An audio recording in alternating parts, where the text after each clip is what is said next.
You must be thinking why I'm standing on their chair. I'm doing this to speak with Platform Baba or Machan Wale Baba. As the name is unique, the Baba is also unique, and we will get into a very deep conversation with Machan Wale Baba or Platform Baba. Baba जी कैसी चल रही है आपकी कुंभ? कुंभ बहुत बढ़िया, बहुत सुंदर, बहुत व्यवस्थित चल रहा है, लेकिन इतना भीड़ मैंने आज तक नहीं देखा। आज मतलब ये जो भीड़ है ना बहुत ज़्यादा है, लेकिन फिर भी कंट्रोल है, बहुत बड़ी बात है। अभी आपने कंट्रोल को लेकर बात किया, यहाँ पे सिक्योरिटी प्रिपरेशन आपको कैसा लगा अभी तक? किस तरह योगी जी ने काम किया है?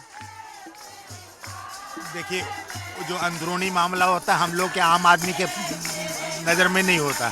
सिक्योरिटी एक अलग चीज़ है और 7 परत वाली है, तो वो चीज़ तो सरकार जानती है। हम लोगों के पास पुलिस वाले, ये सीआरएफ वाले, ये सब आते हैं और सहयोग भी देते हैं और व्यवस्था भी संभालते हैं। ये एक अच्छी बात है, लेकिन जो सिक्योरिटी का मामला उसमें तो बहुत ऊंची बात है। आपको मचान वाले बाबा के नाम से जाना जाता है, कोई क्या खास वजह है मचान पे रहने की? प्रायः जैसा आप समाज में देख रहे हैं, यदि आप समाज में रहते हैं तो पंचधूनी वाले साधु मिलेंगे, जो गर्मी के दिनों में 5 धूनी, 12 धूनी, 84 धूनी, चारों तरफ आग लगा के बीच में बैठ के साधना करते हैं, तप करते हैं और जप करते हैं। ये प्रायः देखा होगा, लेकिन ये बहुत होता है धुनी पंचाग्नि का। लेकिन इससे थोड़ा कम होता है जलसैया का या जलधारा का। जलसैया ये होती है कि एक 5 बाई 5 का कुंड बना लिया और उसमें जल रात में भर दिया और सुबह उसमें 3 घंटे की साधना होती है, वो करते हैं। या 100 मटकों में जल भर देते हैं रात में और सुबह एक मटके में 100 छेद कर देते हैं और एक मटका उसमें डालते रहते हैं और वो जल की धारा पड़ती रहती है, तो वो जलसैया बोलते हैं और जलधारा बोलते हैं। तीसरा जो तप है वो मेघाडंबर है। मेघाडंबर का मतलब है कि प्रकृति के साथ ही तालमेल बैठाना होता है। उस प्रकृति में मेघाडंबर जैसे आप लोगों ने नहीं देखा होगा शायद, पहले झड़ी लगती थी। झड़ी का मतलब बारिश की ना 8-8 दिन 10-10 दिन तक लगातार झड़ी लगी रहती थी। अब तो 2-4-6 घंटे 8 घंटे में ही पूरा हो जाता है।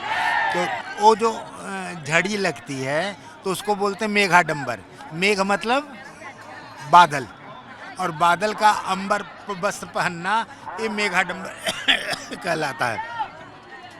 हमारे शुरुआती साधना में मेघाडंबर में हमारे मचान के ऊपर छत नहीं होता था, सिर्फ एक बैरिकेड होती थी और अंदर बैठ के एक धुनी जला करके जो वर्षा मेघ का हम लोग आनंद लेते थे, उसमें जीते थे। कितने सालों से आप मचान पे तपस्या कर रहे हैं?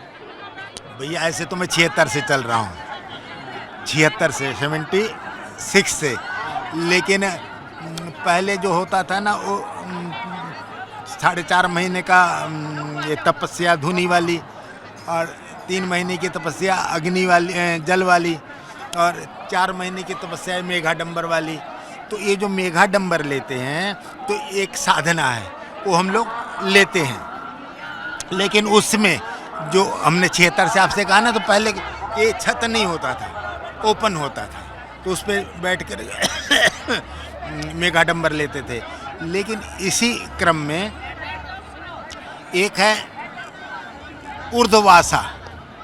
ऊर्ध्ववास की जो चर्चा है वाल्मीकि रामायण में, राम जी से जो साधु मिलने गए हैं और जिनको एक आश्रय बन गया था कि अब राम जी आए हैं तो संतों का दुख तकलीफ दूर हो जाएगा, सब पहुँचे हैं। उसमें ऊर्ध्वबाहु भुजा उठा करके रहने वाले साधु, खड़ेश्वरी जो खड़ा ही रहते हैं,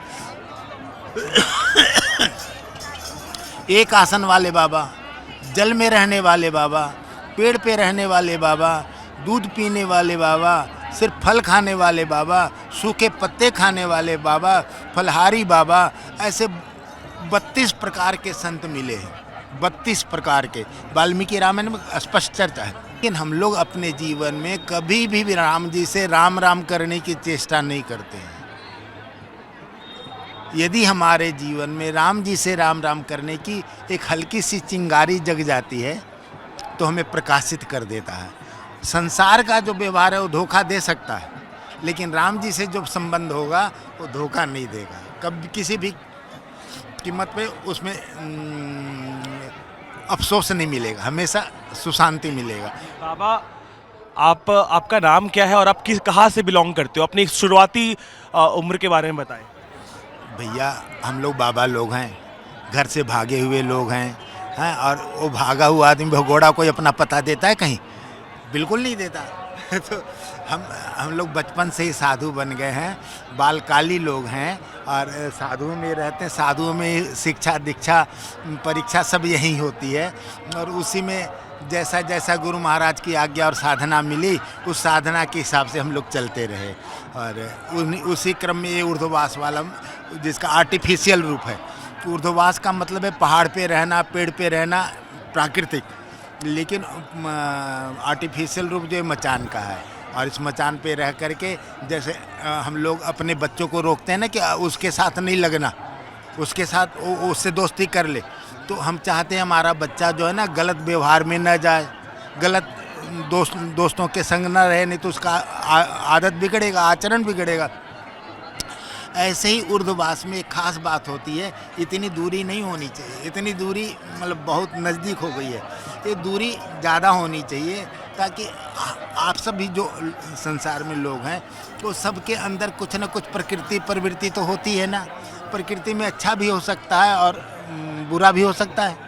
अच्छे लोग मिलेंगे तो हमारी साधना उभरेगी, बुरे लोग मिलेंगे तो संसारिकता आ जाएगी। तो एक सिंपल सी बात है। तो ऊर्ध्ववास में एक दूरी बना करके और राम जी से राम राम रखने की चेष्टा होनी चाहिए और वही हम लोग की ये साधना है। जी बाबा, और युवाओं के लिए आपका क्या मैसेज है युवाओं के लिए? भाई युवा को कर्मठ होना चाहिए। एक आप गौर करेंगे ना, गौर करेंगे जो राजनीतिक पार्टियां हैं या जो भी सामाजिक वगैरह जो लोग हैं, किसी का डिमांड पूरा नहीं हो रहा है। पता नहीं कहाँ से कौन सी भूख जग रही है। आप गौर करेंगे कोई भी रिक्शा वाला, लेबर 10-15 हज़ार से नीचे का तो मोबाइल रखता ही नहीं है, नहीं रखता है। जबकि हम लोग के समय में रेडियो लेने के लिए पैसे जोड़ने पड़ते थे। 400 रुपये के रेडियो लेने के लिए पैसे जोड़ने पड़ते थे। आज यदि आपका मोबाइल खो जाता है तो आपके अंदर से खुशी हो जाती, चलो हम नया मॉडल वाला ले लेंगे। बदला है ना, ये संपन्नता आई है ना। लेकिन ये राजनीतिक और इन लोग तो हमेशा रोना ही सिखला रहे हैं, मांगना। अपने देश में गरीब से गरीब, हिंदू मुसलमान सिख ईसाई किसी भी जाति बरादरी की कह रहा हूँ, सब संपन्न हुए हैं, पैसे वाले बने हैं, उनकी औकात बढ़ गई है। बढ़ी है नहीं बढ़ी है? और जब बढ़ी है तो फिर हमारी भूख खत्म नहीं होनी चाहिए। लेकिन हमें तो देश से नोचना है, देश से लेना है, देश को देना नहीं है। हमें देश को जो देने का दिखावा कर रहे हैं वो सिर्फ वोट लेने के लिए है, जबकि हमें देश को संपन्न करना चाहिए और देश को आगे बढ़ाना चाहिए। आज हम इस बात का गौरव कर सकते हैं कि देश के जो विभिन्न मार्ग हैं, विभिन्न रास्ते हैं, विभिन्न प्रगतियां हैं, वो सभी रास्तों पे तरक्की हो रही है। सड़क ही नहीं, हवाई जहाज ही नहीं, सैटेलाइट का और रॉकेट का भी बल बहुत तरक्की कर रहा है। और मैं समझता हूँ भैया भगवान की ऐसी दया, इस युग में विज्ञान का युग है, इसमें एक भारी से भारी बीमारी को भी दूर करने की क्षमता आ गई है।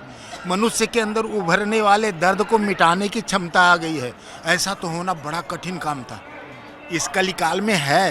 ये भगवान की कृपा है, ये हम लोगों का पूर्वजों का आशीर्वाद और एक कुंभ महापर्व में जो संतों का जो आशीर्वाद मिल रहा है, वो सब आशीर्वाद का फल है। हमसे बात करने के लिए बहुत बहुत धन्यवाद बाबा।